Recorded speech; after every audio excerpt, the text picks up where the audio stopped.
Hi, I'm Shao. It just dawned on me that many of you probably never had the pleasure of using really nice, true-to-life lens, ever. If you started your photography venture after something like 2013, 2014, chances are that nobody ever recommended such a lens to you. By that time, after some high megapixel count cameras appeared on the market. By high megapixel I mean a pixel pitch smaller than about 6 microns or so. Those lenses almost disappeared from the market. 99% of the lenses introduced after 2013 were optimized for resolving power. So they can support those high megapixel cameras. When you bought your first interchangeable lens camera, it probably came with some sort of kit zoom. And those kit zooms are quite poor in the image quality they offer. This is something equivalent to planned obsolescence. Those lenses are functional, but the results they give are quite dull. They usually contain a few composite or plastic elements that are not very good quality, so the results are quite grayish. They lack contrast, although sharpness and other aberrations may be quite satisfactory. You are generally encouraged to buy a better lens to replace the kit zoom that came with the camera. Those slightly better lenses do offer maybe a more harmonious image with better sharpness in the corners and better contrast, but they do not offer any improvement to the rendering of the image. Photographs made with them are usually quite flat, quite clinical. That goes on and on. If you want to make even better photos and you follow the advice given by countless pundits, mainly on YouTube, you keep getting sharper and sharper results, better corrected aberrations, like chromatic aberrations, spherical aberrations, vignetting, flares, all those sorts of optical flaws are better corrected the more you pay for a lens. All those new lenses are optimized for resolution. They are made for photographing test charts on high megapixel cameras. They are not made for true-to-life rendition. So the more you spend on better lenses, the more you get bogged down in a world of perfect pixels but dead photographs. You might be very happy with the results you get from your optics, because you are under a kind of cognitive dissonance. You've been told over and over again that sharpness is by far the most important aspect of a photograph.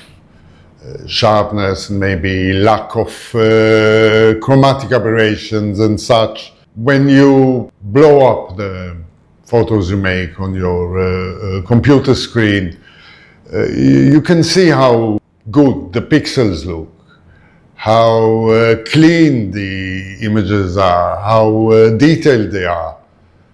But you lose sight of the forest, of the whole photo. You might even forget what a photograph should look like, what inspired you to start this hobby, until one day you stumble across a review or a user experience on YouTube that discusses a Leica camera, an M-mount Leica camera, I should stress. And then you notice that the sample images look quite different to what you are used to see. They have a sort of depth, a sort of feel to them that is true to life. Images that invite you to step into them. Images that are immersive. And you realize that all your work lacks these attributes. Then you start researching what makes those Leica cameras different. What is it about their sensors that make the images look different, look better, if you like. After a while, you realize that Leica cameras use exactly the same sensors as the other cameras on the market. There's nothing special about those cameras. At last, you understand that what makes Leica M cameras special is not the camera itself. It's the ecosystem of optics. Lenses made for rangefinder cameras have to be small, they have to be short to avoid too much viewfinder blockage. And this is why they are more efficient in bending light.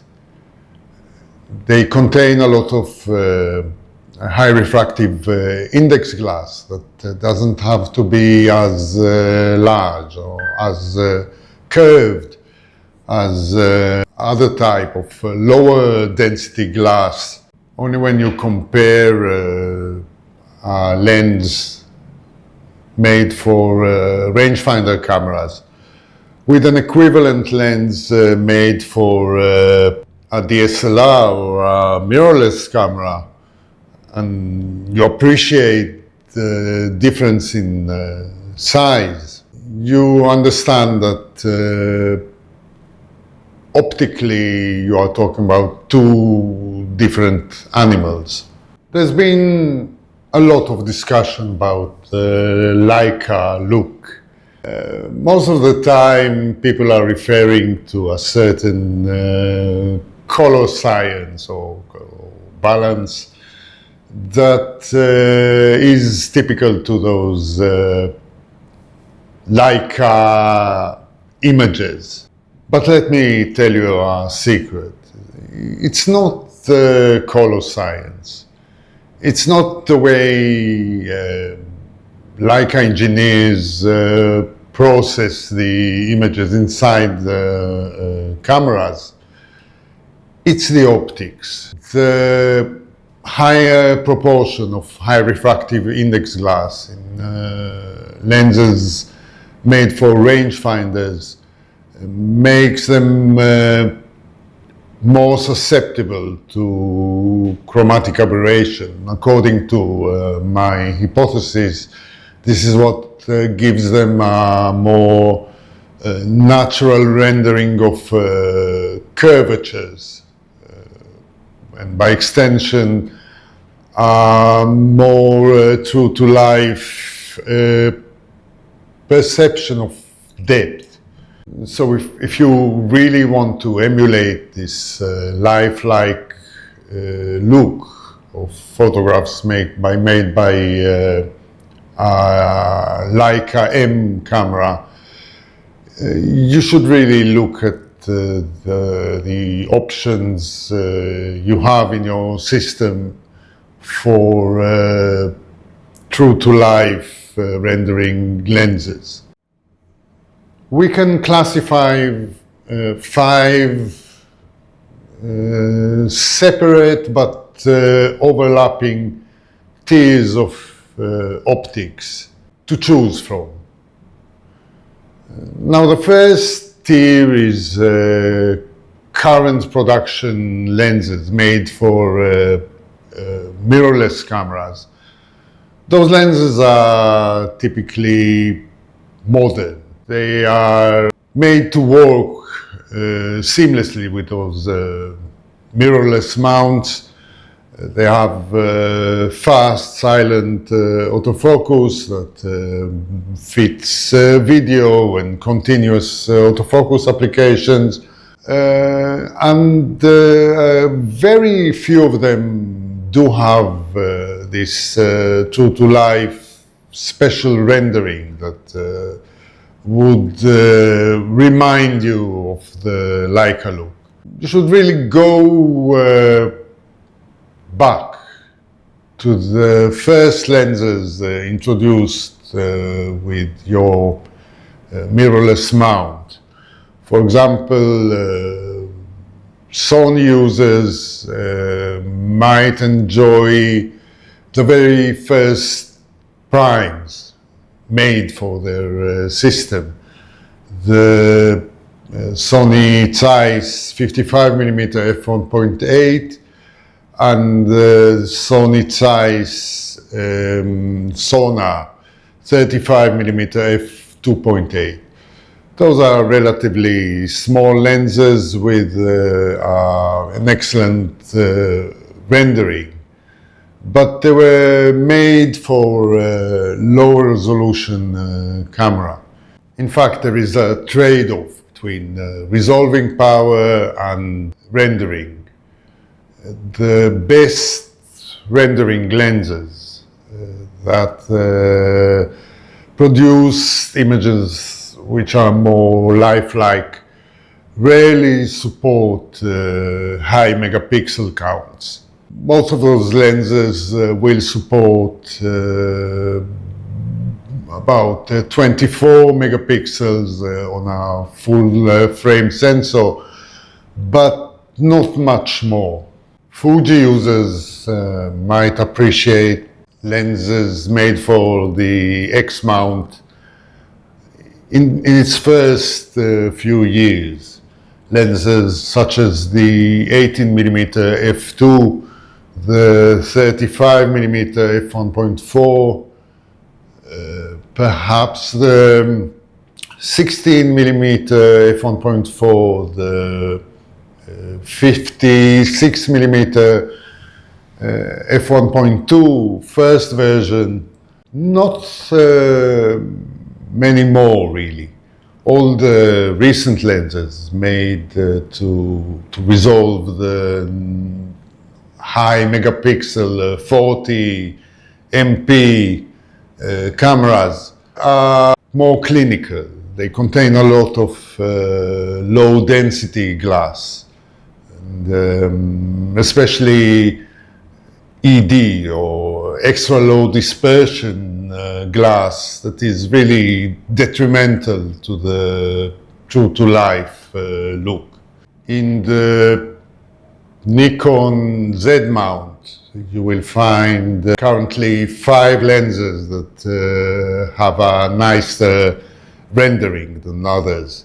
Little 26mm f2.8, 28mm f2.8, the 35mm f1.4, which is filming me now, the 40mm f2, and the 50mm f1.4.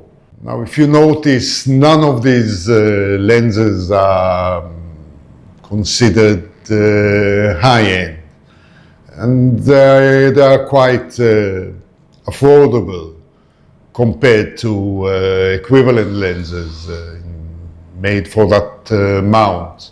In the Canon RF mount, there is only one lens that impressed me from the point of view of its rendering, which is the relatively new 50mm f1.4.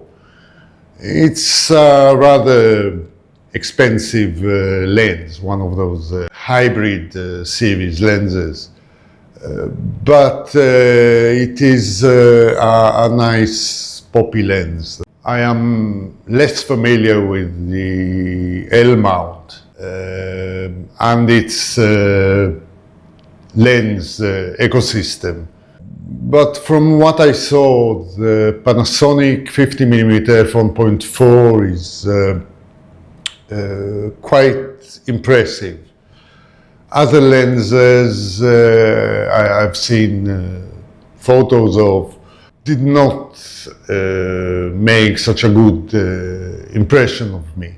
So I'm not sure if this mount has any more true-to-life rendering lenses. Micro Four Thirds has many poppy lenses. If you are interested in one, you should really look at the first lenses introduced for this mount. This mount is quite old, so you have quite a lot of options. Notable examples are the Olympus 12mm f2, the Panasonic 15mm f1.7, the Panasonic 20mm f1.7, the Olympus 45mm f1.8, the Olympus 25mm f1.2, which is an expensive lens, but it has a beautiful rendering, and perhaps the 75mm f1.8. The newer OM system 20mm f1.4 is also a rather poppy and lifelike lens. Third-party lenses for the mirrorless mounts are generally flat and clinical. Many of them, or perhaps all of them, contain some ED glass and are really optimized to compete with the higher-end optics made by first parties. One notable exception is this Sirui Aurora 85mm f1.4, which makes slightly rounder, nicer images. And indeed, it is criticized for some chromatic aberrations it shows and a little bit lower sharpness. The second tier of lenses that might offer you some nice rendering is prime lenses made for DSLRs. especially between 2005 or so and 2015. During those years, sensors had a lower resolution of about 10 to 24 megapixels, and those lenses were designed accordingly and still did not contain so much ED glass to make their rendering too clinical. Among those lenses you will find some f1.4 primes made for professional photographers, such as this Nikon 35mm f1.4G. It's only one example of a whole range of f1.4 primes of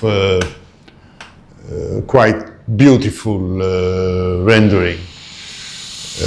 On the Canon side, you will find L-series primes. You should always go for the version 1 of those lenses that were made earlier, and they were still not optimized for high resolution sensors.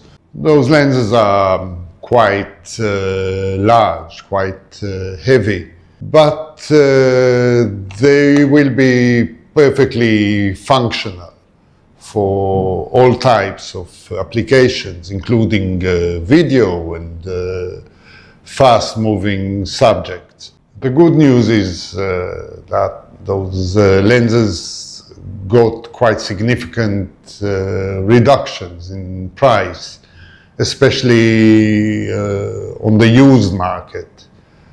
And they are built to last. They are usually weather sealed, and they can stand a bump or two. So they are still very relevant. The third tier of lenses is autofocus lenses made in the 1990s. Those are older designs made for film, but most of them, including some zooms, produce nice and poppy images.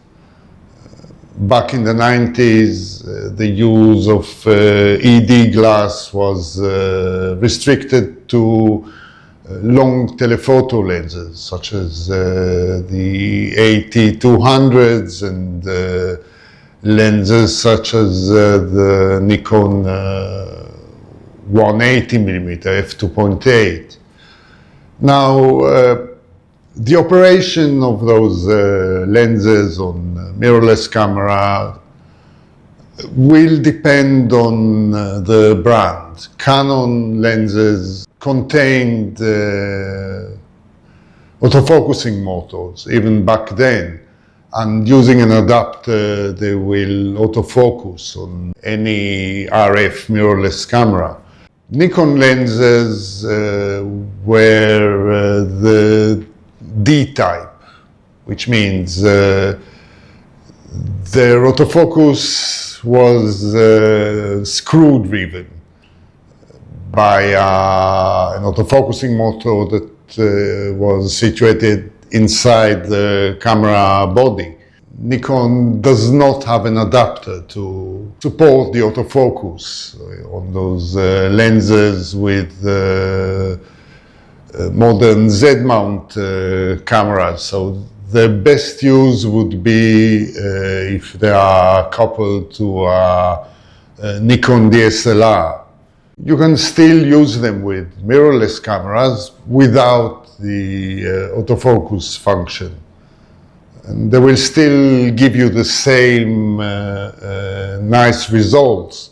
The photographs shown in the background are made with a D-type Nikon zoom lens, the 28-105 f3.5 to 4 f1.5. Now this is a ubiquitous lens. It always used to be, and it is very cheap now on the second-hand market. I bought mine for only $60, which is typical for what you can find them for. But it still makes rather nice dimensional images. Every camera manufacturer made such lenses during the 90s, and there is a high probability you will be rather happy with the results you get from those slightly older but still relevant optics. The fourth tier of lenses is optics made for rangefinders. That might be quite new, quite modern, such as this one, my favorite lens in the world, Leica 28mm f1.4. Those lenses are made for rangefinders, as I said, so they are much smaller and denser than optics made for DSLRs or mirrorless cameras. Those are modern lenses, so they are made to convey a full contrast, and they are optimized for digital sensors. The images they produce are very nice. They are very reminiscent of what you could get with a Leica M-mount camera with Leica lenses. Being rangefinder lenses, though, they do not support autofocus. So it depends on your manual focus skills and your type of photography. If you shoot a lot of high motion video, or you require continuous autofocusing quite often, those lenses are not for you. You will find their operation quite cumbersome, and you might expect a lot of missed opportunities. But if you shoot street, or you can rely on some larger depth of field, they are very convenient to use with zone focusing, or even with proper manual focusing using focusing aids such as peaking or other types of focus confirmation. Mirrorless cameras do support. The fifth tier to choose from is older rangefinder lenses, or modern copies of those older lenses, such as this 7 Artisans 50mm f1.1. Those lenses are even smaller for what they are, and they are very dense. You see, they contain a lot of high refractive index glass that is denser. It is 3 to 4 times heavier than your typical crown glass, and even more so compared to the low density, extra low dispersion glass. So those lenses are characterized by quite a low contrast, but they do make really nice poppy images. Let me show you what I mean by switching to this lens. The lens filming me now is this 7 Artisans 50mm f1.1. It is shot at about f2.8 at the moment. Its aperture scale is clickless, so I don't exactly know what aperture I'm using. But what you can see is the typical rendering of this lens, and I think it's quite lovely. Now, of course, if I took it out and showed you how it behaves outside in the sunlight, you would see lower contrast with a lot of flare, especially at wider apertures than this. But what I want you to see is its deep rendering, its lifelike look. If you sat here in this room next to me, this is more or less what I really look like. Notable examples of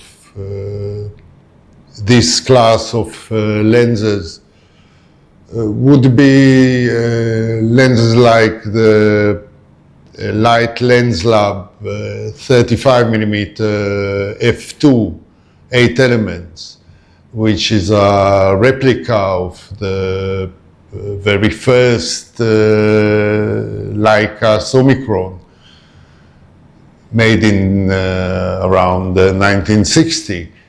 The Falkland 35mm f1.4 or 40mm f1.4 Classic. Those lenses come in two flavors.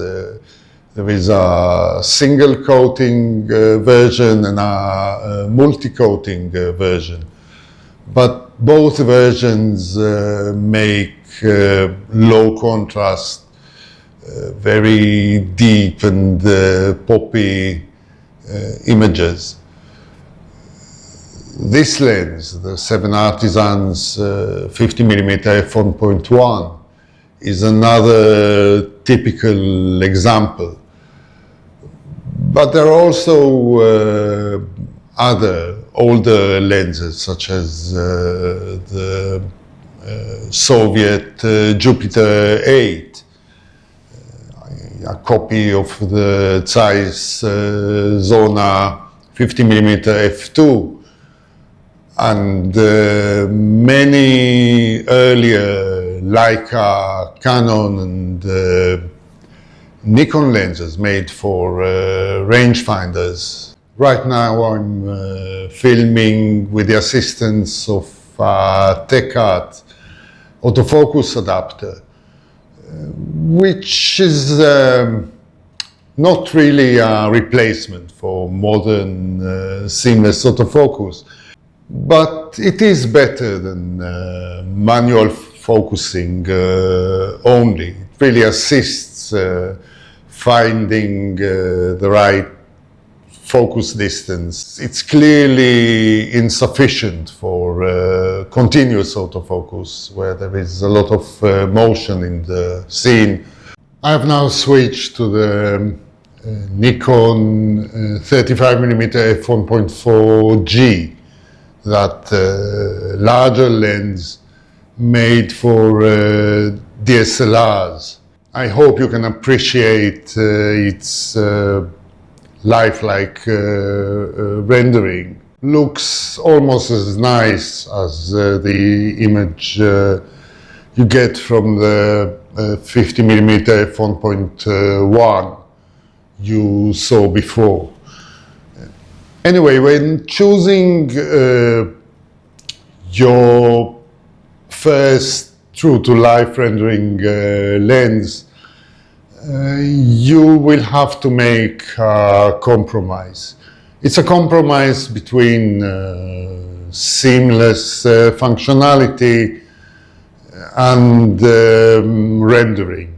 Those attributes of a lens can live side by side, and in some very few cases you might get both. Notable examples are those lenses made for mirrorless systems that still support that nice rendition. But as I discussed before, those lenses are not easy to find. You really have to consider four different aspects of a lens. First of all is its rendering. And to me, it is the most crucial aspect. I've had a lot of experience with lenses that were supposedly perfect. They are known for being very sharp, very good, but they lack this look, lifelike rendering that I love, that I would not choose a lens that does not have it. Second, there is the operational aspects. How well does the autofocus work? How seamless does the camera control the aperture? What are the limitations to the camera setting the correct exposure modes, etc. Then there is the size and the weight. You see, for the applications I specialize in, which is anything to do with photographing people, I would rather use smaller lenses because they are less intimidating. They do not have this tendency of becoming subjects of conversations. I am often happy to compromise the convenience of autofocus in order to obtain a lens with a smaller size, more conducive to photographing people. The fourth aspect of a lens, which is very important, is its versatility. I don't only mean the range of focal length in a zoom, I also mean its maximum aperture and the usefulness of that maximum aperture. Some of the older low contrast rangefinder lenses are not really made to be used wide open. They are just too soft, their contrast is too low to produce satisfactory results. So you have to stop them down, and they are really comparable to much slower modern lenses. On the other hand, modern rangefinder lenses are perfectly usable wide open. Lenses such as this Typoke, Leica and Zeiss lenses, also many of the modern Folklander lenses are superior to any other lens because they are small, they produce very nice images, and they are excellent at low light situation when you really need every bit of aperture. So you might choose your first true-to-life rendering lens according to your own set of priorities. In general, the more you are willing to compromise on functionality, on autofocus speed, on the noise the autofocus mechanism makes, the less you will have to pay, and the smaller the lenses you will have the opportunity to own and use. Right, that will be all for today. There's a lot to think about. If you find this video helpful, you can buy me a coffee. There's a link down in the description below. Thank you for watching, and see you again soon.